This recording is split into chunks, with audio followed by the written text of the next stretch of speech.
السلام علیکم ورحمۃ اللہ وبرکاتہ۔ احبابی ذی قدر، آج سورہ توبہ، سورۃ التوبہ، جس کا نام سورہ برات بھی ہے، آپ سب کو اس کی نشانی معلوم ہے کہ اس میں بسم اللہ الرحمن الرحیم کی آیت مبارکہ نازل نہیں ہوئی سورہ مبارکہ کے آغاز پر، جس طرح ہر سورت کے ساتھ امام شافعی رحمہ اللہ کی تصریح کے مطابق ہر سورہ کے ساتھ مصحفی طور پر بسم اللہ الرحمن الرحیم کی آیت موجود ہے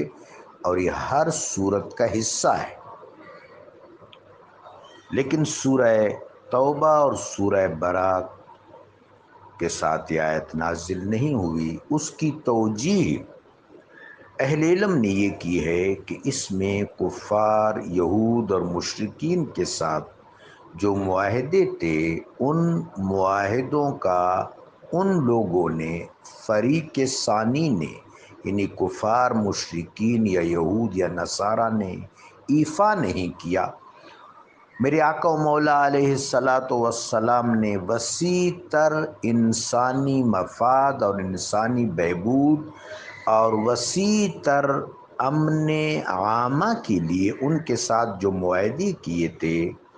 ان معاہدوں کا انہوں نے پاس و لحاظ نہیں رکھا، کبھی نہیں رکھا، بلکہ ان معاہدوں کو مسلمانوں کی کمزوری پر محمول کیا۔ تو پھر اللہ تبارک و تعالیٰ نے اپنی طرف سے اور اپنے حبیب صلی اللہ علیہ وسلم کی طرف سے ان معاہدوں کو کل عدم قرار دیا، ڈیفنکٹ کر دیا، فورفیٹ کر دیا۔ چنانچہ جب کسی چیز کا اختتام کیا جاتا ہے تو اختتام پر بسم اللہ نہیں پڑھی جاتی۔ یہ ایک توجیہ ہے، تفسیری توجیہ ہے جو اہل علم نے کی ہے۔ ہر چیز میں بہت سے امکانات ہوتے ہیں، اس میں سے ایک امکان یہ بھی ہے۔ آج کا درس صرف ایک آیت پر ہوگا، یہ میں ضرورتاً گفتگو کر رہا ہوں۔ مجھے ایک بہت ذیشان اور بہت صاحب علم اور بہت صاحب طریقت شخص کی گفتگو ایک سوشل میڈیا کے چینل پر کلپ کی صورت میں سننے کا موقع ملا۔ ان کے ساتھ میرے بھی بہت اچھے موالات تھے، اللہ ان کے درجات بلند فرمائے، اس دنیا سے پردہ فرما گئے۔ چنانچہ میں نے بہتر سوچا کہ آج روح فورم کے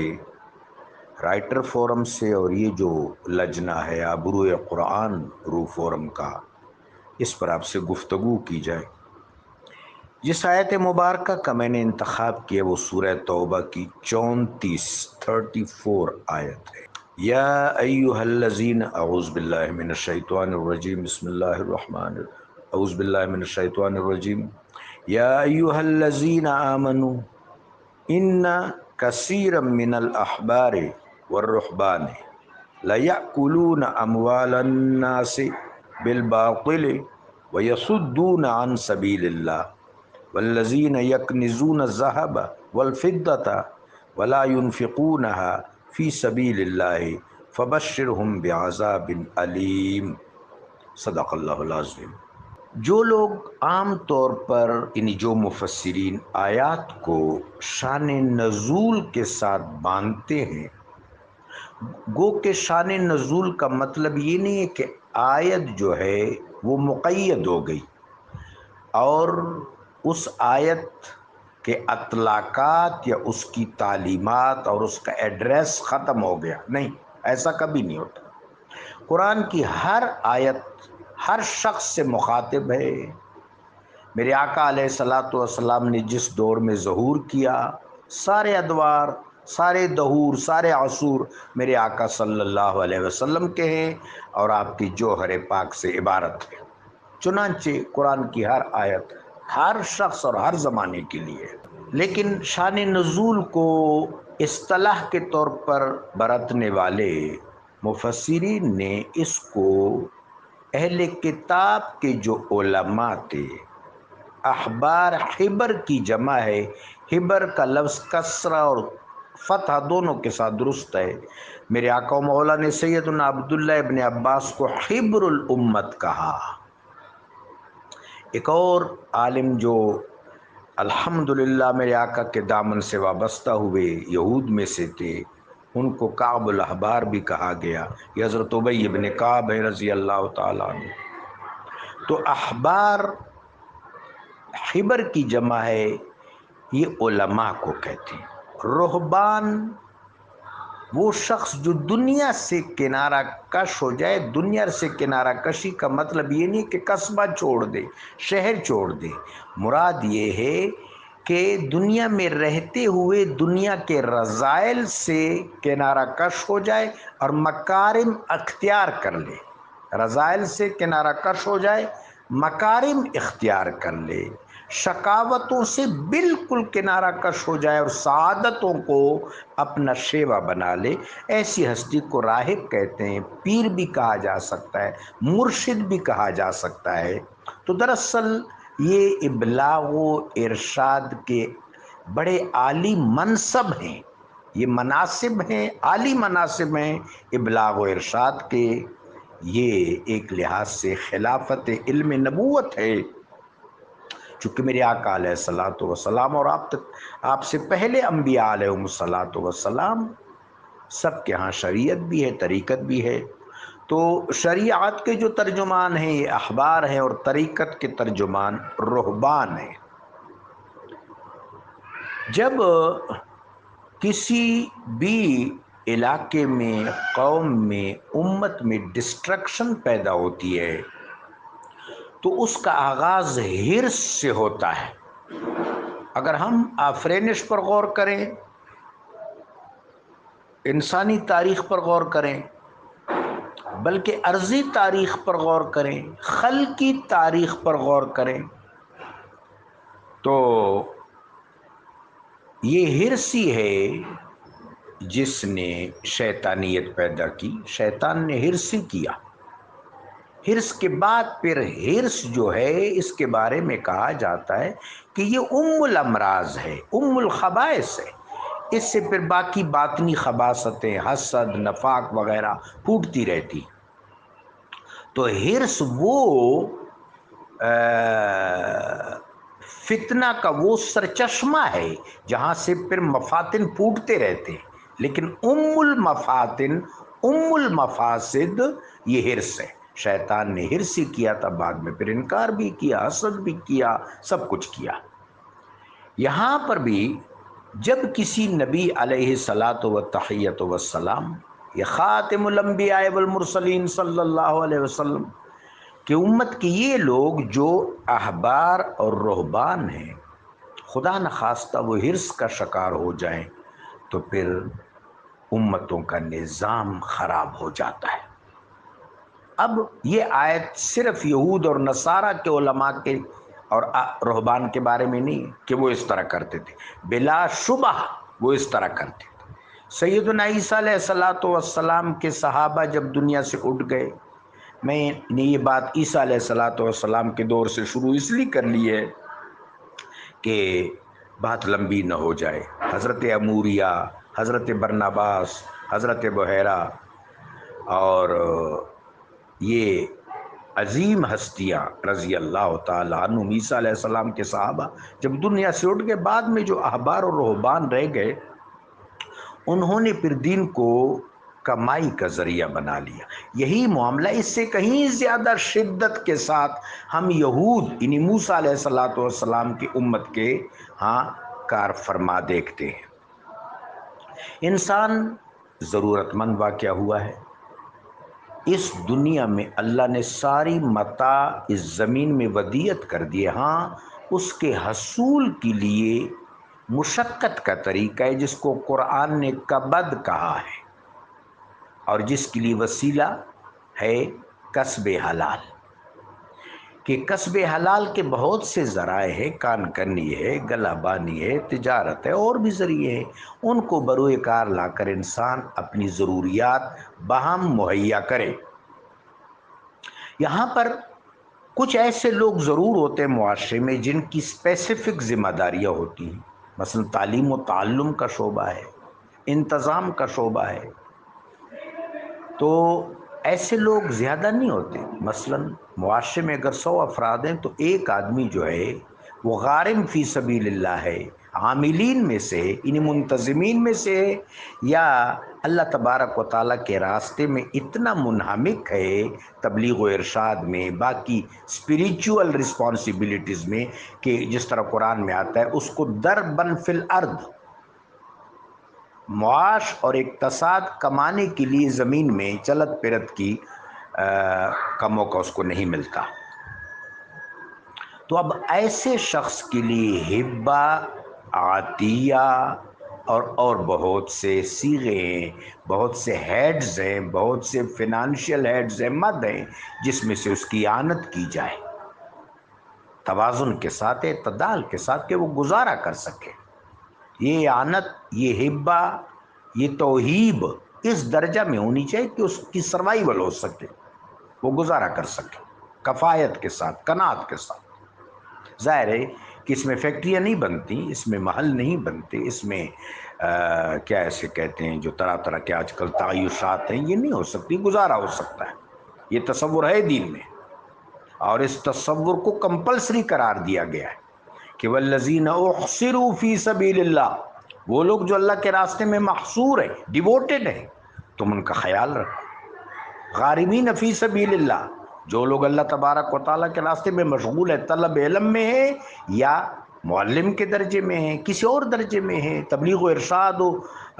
تکتیب اور تنقیب کے درجے میں ہیں، تو تم ان کی اعانت کیا کرو، لیکن بہت عزت مندانہ طریقے سے، ابرو مندانہ طریقے سے۔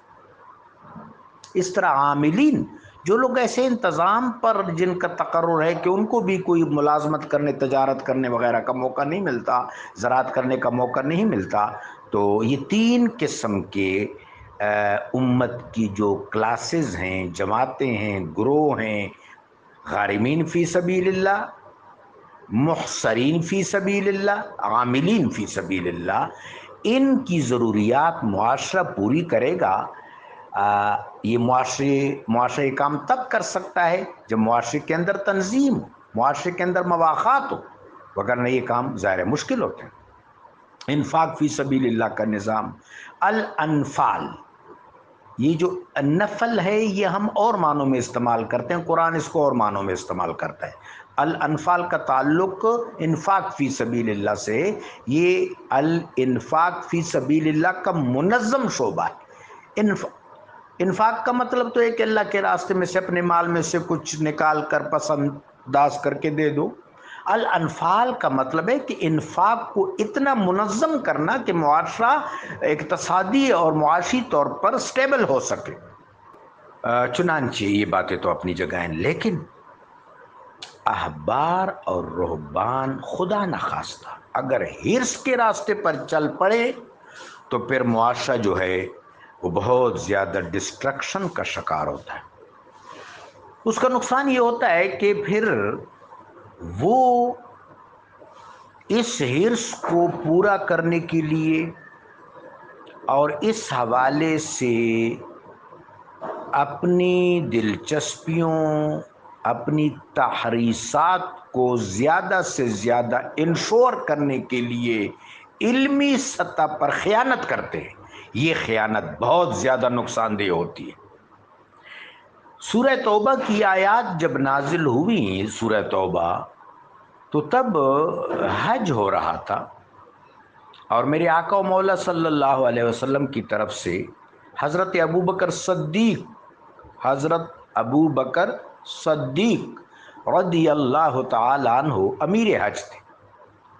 میرے آقا و مولا علیہ الصلاۃ والسلام نے سیدنا علی علیہ السلام کو بھیجا کہ میری طرف سے سورہ توبہ کی آیات حجاج کو سنا دو، لیکن آپ خود حج نہ کرو۔ اس کا مطلب کیا ہوا کہ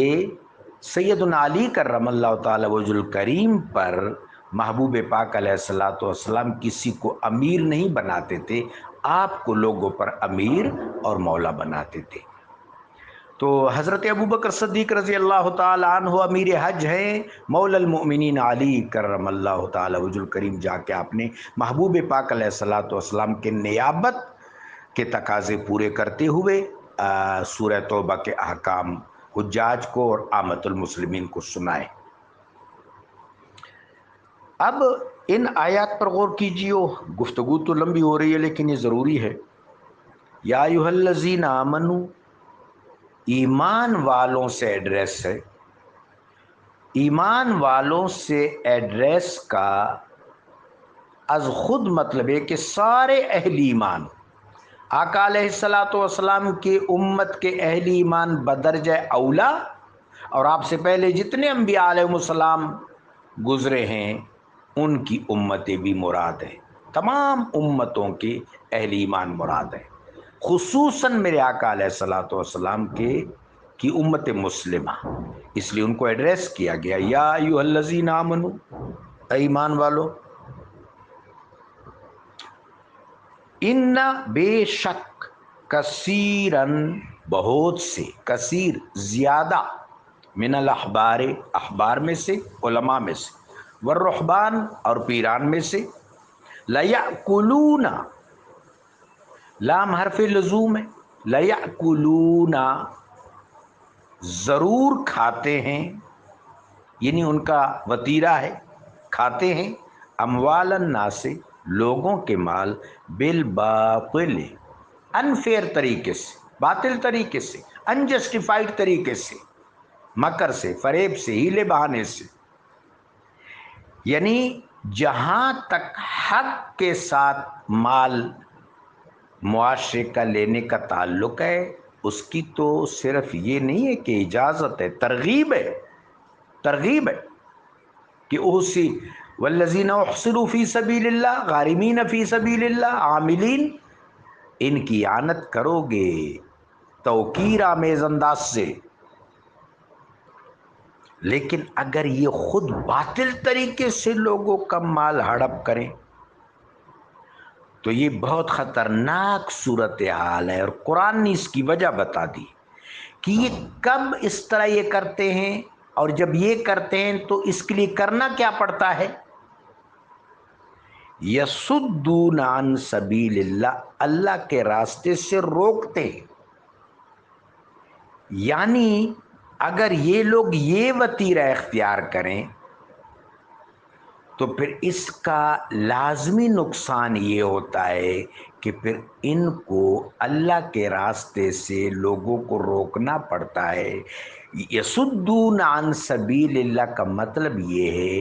کہ پھر یہ حق کو باطل میں تمیز روا نہیں رکھتے،